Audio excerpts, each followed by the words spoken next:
The morning sun cast long shadows across the marble corridors of Ashford Palace as Guard Captain Marcus Wellington adjusted his crimson uniform for the final time. After 23 years of faithful service to the crown, today would mark his last day protecting the royal family of Eldoria. His weathered hands smoothed the golden braiding on his jacket, each thread representing countless hours of dedication to duty and honor. Marcus had served 3 monarchs during his career. He began as a young recruit under the stern but beloved King Frederick, witnessed the peaceful transition to Queen Isabella's reign, and now found himself in the twilight of his service under the newly crowned King Alexander. Each ruler had brought their own traditions, their own challenges, and their own beloved companions. Queen Isabella, who had passed away 6 months ago after a brief illness, had been particularly fond of her small corgi named Winston. The little dog with his orange and white coat had become as much a fixture of palace life as the ancient tapestries that adorned the walls. Winston would follow the queen to state dinners, curl up beside her during private audiences, and even accompany her to the gardens for her daily walks. The queen's passing had left everyone in the palace heartbroken, but perhaps none more so than Winston himself. The little corgi had spent weeks searching the palace corridors, his tiny paws clicking against the marble floors as he looked for his beloved mistress. The staff had taken turns caring for him, but Winston seemed lost without Queen Isabella's gentle voice calling his name. Now, King Alexander's wife, Queen Consort Elena, had decided that Winston should continue living in the palace. She believed it would honor Queen Isabella's memory and provide comfort during the period of adjustment. However, the new queen consort had very different ideas about royal protocol than her late mother-in-law. Marcus stood at his usual post outside the blue drawing room, where the royal family often held their morning meetings. The familiar weight of his ceremonial sword at his side brought him comfort, as it had for over 2 decades. His colleagues often joked that Marcus was as much a part of the palace architecture as the stone gargoyles perched on the towers. But today those words carried a bittersweet meaning.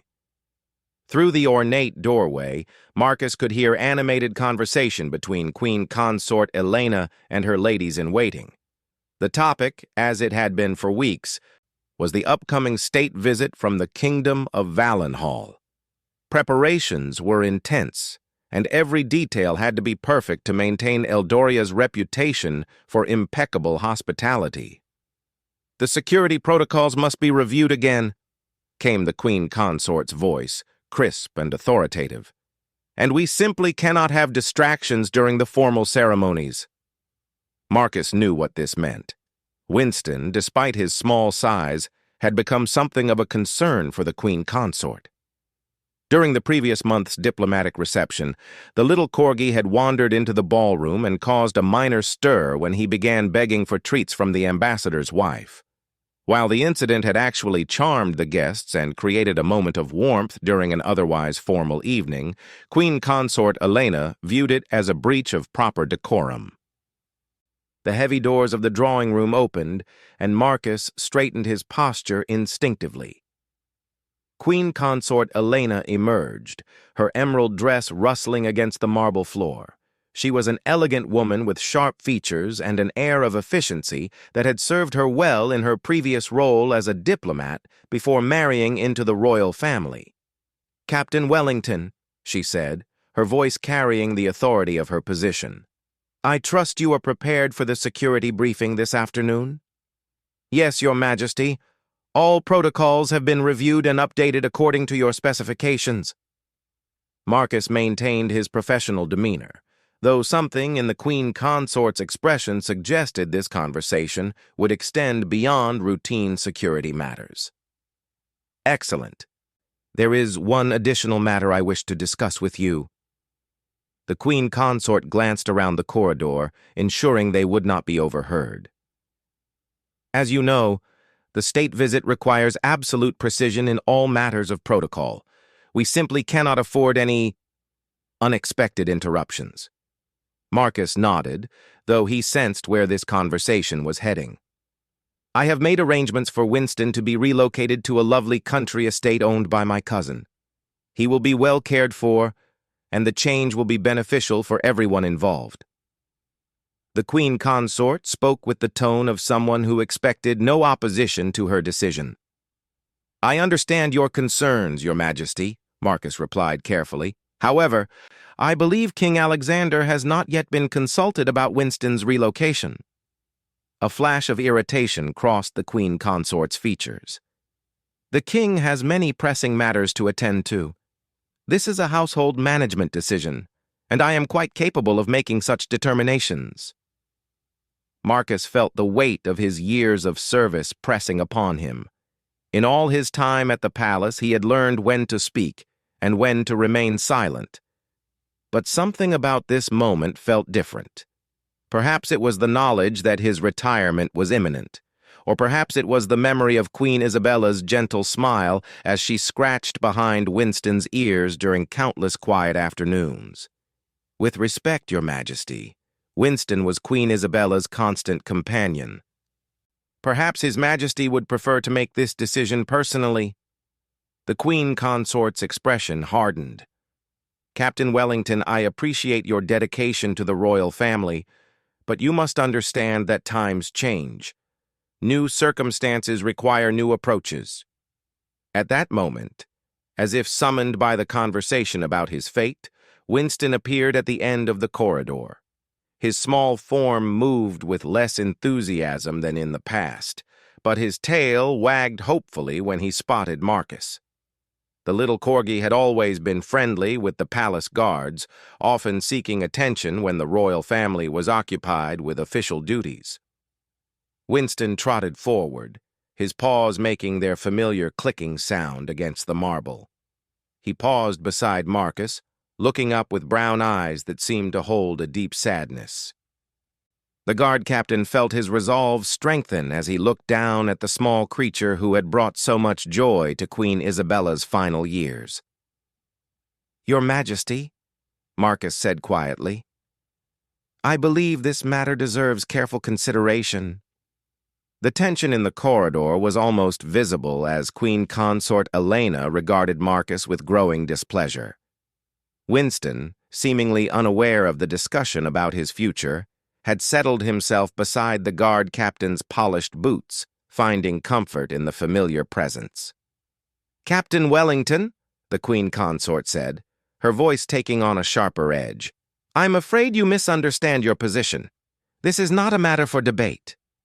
Before Marcus could respond, footsteps echoed from the far end of the hallway.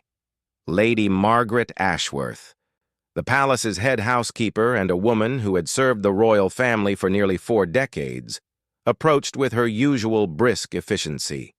Her silver hair was pulled back in its customary neat bun, and her keen blue eyes quickly assessed the situation.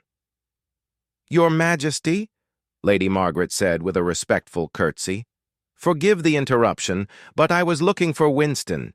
It's time for his afternoon meal. The Queen Consort's jaw tightened almost imperceptibly. Lady Margaret, how convenient that you should arrive. I was just explaining to Captain Wellington that arrangements have been made for Winston's relocation. Perhaps you could assist with the transition. Lady Margaret's expression remained neutral, but Marcus caught the slight widening of her eyes. Relocation, Your Majesty? Yes. My cousin has a lovely estate in the countryside. Winston will be much happier there, away from the pressures of palace life. The Queen Consort spoke as if the matter was already settled, but her repeated explanations suggested she was trying to convince herself as much as others. Lady Margaret knelt down and gently stroked Winston's head. The little Corgi's tail wagged weakly, and he nuzzled against her familiar hand. With respect, Your Majesty, Winston has never known any home but this palace. Queen Isabella rescued him as a puppy from the royal kennels when his mother rejected him. He's spent his entire life within these walls. Which is precisely why a change would be beneficial, the Queen Consort replied firmly. He's become too attached to palace routines. It's not healthy for an animal to be so dependent on a specific environment. Marcus watched as Lady Margaret's diplomatic mask slipped slightly. The elderly housekeeper had been present when Queen Isabella first brought the tiny, struggling puppy to her private chambers. She had helped with midnight feedings, had cleaned up countless accidents during house training, and had witnessed the deep bond that formed between the lonely queen and her devoted companion. "Your Majesty," Lady Margaret said carefully, "perhaps we might consider a gradual approach. Winston is still grieving Queen Isabella's loss. A sudden removal from familiar surroundings might cause him significant distress." The Queen Consort's patience was clearly wearing thin. "Ladies and gentlemen, I appreciate your concern for the animal, but this decision has been made. Winston will be collected tomorrow morning." "Collected by whom?" The voice came from behind them, calm, but carrying unmistakable authority. King Alexander stood at the entrance to the corridor, still wearing his riding clothes from his morning exercise. His dark hair was slightly disheveled, and his boots showed traces of the stable yard, but his presence immediately commanded respect. Queen Consort Elena's demeanor shifted instantly. "Alexander, darling, I was just handling a small household matter. My cousin has offered to take Winston to his estate. The timing is perfect with the state visit approaching." King Alexander approached the group, his gaze moving from his wife to Marcus to Lady Margaret, finally settling on Winston. The little Corgi recognized him immediately and stood, tail wagging more enthusiastically than it had in weeks. "Mother was very fond of Winston," the king said quietly, reaching down to pat the dog's head. "She often said he was her greatest comfort during Father's final illness." "Of course, dear. Which is why I thought a peaceful country setting would be ideal for him. He's been rather melancholy since—" The Queen Consort's voice trailed off delicately. King Alexander straightened, his expression thoughtful. Marcus had served the royal family long enough to recognize the signs of the king's careful consideration. Unlike his father, who made quick, decisive pronouncements, King Alexander preferred to examine all angles before making important decisions. "Marcus," the king said, turning to the guard captain, "you've been here longer than anyone. What's your assessment?" Marcus felt the weight of the moment. His retirement was scheduled to begin in less than 24 hours. He could easily defer to royal wishes, complete his service without conflict, and begin his pension with a clean record. But as he looked down at Winston, who had settled beside his boots again, Marcus thought of Queen Isabella's final words to him. "Take care of my little family," she had whispered during her last conscious moment, her frail hand grasping his with surprising strength. At the time, Marcus had assumed she meant the king and the broader royal household. Now he wondered if her words carried a more specific meaning. "Your Majesty," Marcus said slowly, "Winston has been a faithful companion to this family. Queen Isabella trusted him with her deepest sorrows and greatest joys. In my experience, loyalty should be honored, not relocated." The Queen Consort's face flushed with anger. "Captain Wellington, you forget yourself. This is not your decision to make." "Elena," King Alexander's voice carried a gentle warning. "Marcus has earned the right to speak his mind after 23 years of service." Lady Margaret seized the moment. "Your Majesty, if I may suggest an alternative, perhaps Winston could remain in the palace but be assigned specific quarters away from formal areas during important events. The staff would ensure he doesn't interfere with protocols while maintaining his familiar environment." King Alexander nodded thoughtfully. "That seems reasonable." "Alexander," the Queen Consort said, her voice rising slightly, "we cannot run a modern monarchy while accommodating the whims of a pet. What will our international guests think if a dog wanders through state ceremonies? They'll think we value loyalty and remember those we've loved," the king replied gently but firmly. The Queen Consort's composure cracked slightly. This is about more than just a dog. It's about moving forward, not clinging to the past. Every corner of this palace reminds us of loss instead of possibility.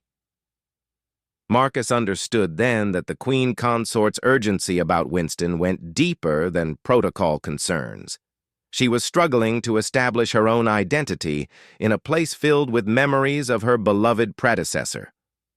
Queen Isabella had been cherished by the people and staff alike, and Elena felt the constant weight of comparison. "Your Majesty," Marcus said carefully, "perhaps Winston could be a bridge between past and future rather than a barrier." Queen Isabella's love for him was well known. Continuing to care for him might demonstrate the continuity of royal compassion. King Alexander smiled slightly. "Wisdom from our retiring captain. Elena, what if we kept Winston but established clear guidelines for his presence during official functions?" The Queen Consort looked around the group, realizing that the tide of opinion had turned against her position. Her political instincts, honed through years of diplomatic service, warned her against pushing further. "Very well," she said with forced grace, "but I expect absolute adherence to whatever protocols we establish." As the royal couple departed to continue their morning routine, Marcus felt a small paw touch his boot. Winston looked up at him with what seemed like gratitude, though the guard captain knew he might be projecting human emotions onto a simple animal. Lady Margaret approached him quietly. "That was well done, Captain. Queen Isabella would have been proud." Marcus nodded, but he couldn't shake the feeling that this victory might come with unexpected consequences. 3 weeks had passed since the confrontation in the palace corridor, and the state visit from the Kingdom of Valenhall was proceeding flawlessly. Marcus, now enjoying his first days of retirement, had been invited back to observe the ceremonies as an honored guest. He stood in the palace's grand gallery, wearing his dress uniform one final time, watching the elegant ballet of diplomacy unfold before him. Winston, true to the compromise reached, had been given his own small quarters adjacent to the royal apartments. During formal events, he remained in his designated area under the care of a junior staff member, but during private family time, he was free to roam the palace as he always had. The arrangement seemed to satisfy everyone's concerns while preserving the little Corgi's place in the royal household. Marcus observed the dinner reception from a discreet position near the gallery's ornate windows. King Alexander moved gracefully among his international guests, displaying the diplomatic skills his education had carefully cultivated. Queen Consort Elena, resplendent in a sapphire gown that matched the historic jewelry of Eldoria's crown collection, charmed the visiting dignitaries with her natural grace and sharp intelligence. To an outside observer, the royal couple appeared perfectly unified, but Marcus's trained eye caught subtle signs of ongoing tension. The Queen Consort's smiles were slightly more forced when speaking with Lady Margaret, and she maintained careful distance from areas where Winston might appear, even though the dog was safely tucked away for the evening. Quite a sight, isn't it? Marcus turned to find Lord Chancellor Harrison beside him. The elderly statesman had served as advisor to 3 monarchs and possessed an institutional memory that rivaled Marcus's own. "Indeed, your lordship, the palace hasn't seen such pageantry since King Frederick's Golden Jubilee." Lord Harrison nodded, his keen eyes scanning the crowd below. "You know, Marcus, your intervention regarding the Queen's Corgi has had more impact than you might realize." Marcus raised an eyebrow. "How so?" "The staff noticed your willingness to speak truthfully to power, even on your final day. It's reminded everyone that loyalty runs deeper than mere obedience." The Lord Chancellor paused, watching as King Alexander engaged in animated conversation with the Valenhall ambassador. "The king has been asking questions about other palace traditions that might deserve preservation." Indeed, since the Winston incident, King Alexander had begun taking more active interest in the daily operations of his household. He had reinstated the traditional afternoon tea service that Queen Consort Elena had eliminated as outdated, and had asked Lady Margaret to compile a comprehensive record of palace customs that dated back generations. "Change is necessary," Lord Harrison continued, "but so is wisdom about what should be preserved. Your stand reminded us all of that balance." As if summoned by their conversation, Lady Margaret appeared beside them, slightly breathless from navigating the crowded reception. "Captain Wellington," she said warmly, "I'm so glad you could attend tonight. Winston has been asking for you all week." Marcus smiled at her anthropomorphizing of the little dog, though he had to admit that Winston did seem to recognize his absence from the palace routine. "How has he been adjusting to the new arrangements?" "Better than expected, actually. The Queen Consort has even begun acknowledging him during her morning walks through the East Wing. Yesterday, I caught her slipping him a small treat when she thought no one was watching." This news surprised Marcus. Queen Consort Elena had maintained strict adherence to the protocols they had established, but her gradual softening toward Winston suggested that time was healing some of the initial friction. "Perhaps," Lady Margaret added quietly, "she's beginning to understand that honoring the past doesn't diminish her own contributions to the future." As the evening progressed, Marcus found himself reflecting on his decades of service. He had witnessed moments of great joy and profound sorrow, had stood guard during celebrations and state funerals, had protected 3 generations of monarchs through times of peace and periods of uncertainty. But this final incident with Winston had somehow crystallized everything he had learned about true service. Near the end of the reception, as guests began to make their polite departures, King Alexander approached the gallery where Marcus stood. "Captain Wellington," the king said, extending his hand, "thank you for attending tonight. Your presence adds dignity to any gathering." "The honor is mine, Your Majesty." King Alexander glanced around to ensure their conversation wouldn't be overheard. "I wanted you to know that Elena has been thinking carefully about our discussion regarding Winston. She's asked me to convey her appreciation for your guidance in finding a solution that respected everyone's concerns." Marcus was surprised by this revelation. The Queen Consort had maintained professional courtesy toward him since their confrontation, but he hadn't expected acknowledgement of his role in resolving the situation. "Your Majesty, I simply spoke from experience.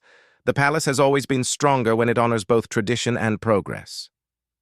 "Exactly," King Alexander smiled. "Which is why I have a proposition for you. I know you're looking forward to your retirement, but I wonder if you might consider serving as an advisor on palace traditions and protocols. Not full-time, of course, but available to help us navigate situations where institutional memory might prove valuable." The offer touched Marcus deeply. Rather than being dismissed as an obstacle to modernization, his knowledge and experience were being valued as resources for the future. "I would be honored, Your Majesty."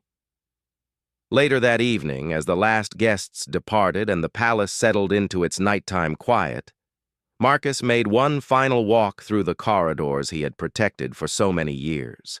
His footsteps echoed softly against the marble floors, joining the whispers of countless others who had served within these walls. As he approached the East Wing, Marcus heard a familiar clicking sound. Winston emerged from the shadows, tail wagging in recognition. The little Corgi approached without hesitation, as if he had been waiting for this moment. Marcus knelt down and gently scratched behind Winston's ears, thinking of Queen Isabella and the trust she had placed in everyone who loved her family. The dog's contentment in this simple moment seemed to validate all the difficult decisions that had led to this peaceful resolution. "You're home, aren't you, boy?" Marcus whispered. "Right where you belong." As he prepared to leave the palace for the night, Marcus passed the blue drawing room where Queen Consort Elena sat at a small writing desk, working on correspondence by lamplight. She looked up as his footsteps passed, and, for a moment, their eyes met through the partially open doorway. The queen consort offered a small nod of acknowledgement, a gesture that carried more meaning than lengthy speeches might have conveyed. In that simple moment, Marcus understood that she had begun to appreciate the delicate balance between respecting the past and embracing the future. Winston trotted beside Marcus until they reached the main entrance, where the little Corgi paused, seeming to understand that this was where their paths would diverge for the night. Marcus gave him one final pat before stepping out into the cool evening air. As he walked toward the gate where his driver waited, Marcus felt the deep satisfaction that comes from a life devoted to something larger than oneself. He had served his monarchs faithfully, had protected what mattered most, and had helped ensure that loyalty and compassion would continue to flourish within the ancient walls of Ashford Palace. Behind him, the palace windows glowed warmly against the night sky, promising that the traditions he had helped preserve would continue to guide future generations. Winston's soft barking echoed faintly from within, a cheerful sound that spoke of contentment, security, and the enduring power of love to bridge any divide. In the end, Marcus realized, true service wasn't about blind obedience to authority. It was about having the courage to speak for those who couldn't speak for themselves, about preserving what was precious while remaining open to necessary change, and about understanding that the greatest loyalty sometimes required the bravest stands. The palace gates closed behind him with a gentle clang. But Marcus knew that his connection to this place, and to the values it represented, would continue for the rest of his life. Some bonds, like some loyalties, transcended time and circumstance, creating legacies that would inspire others long after the original guardians had passed from the scene.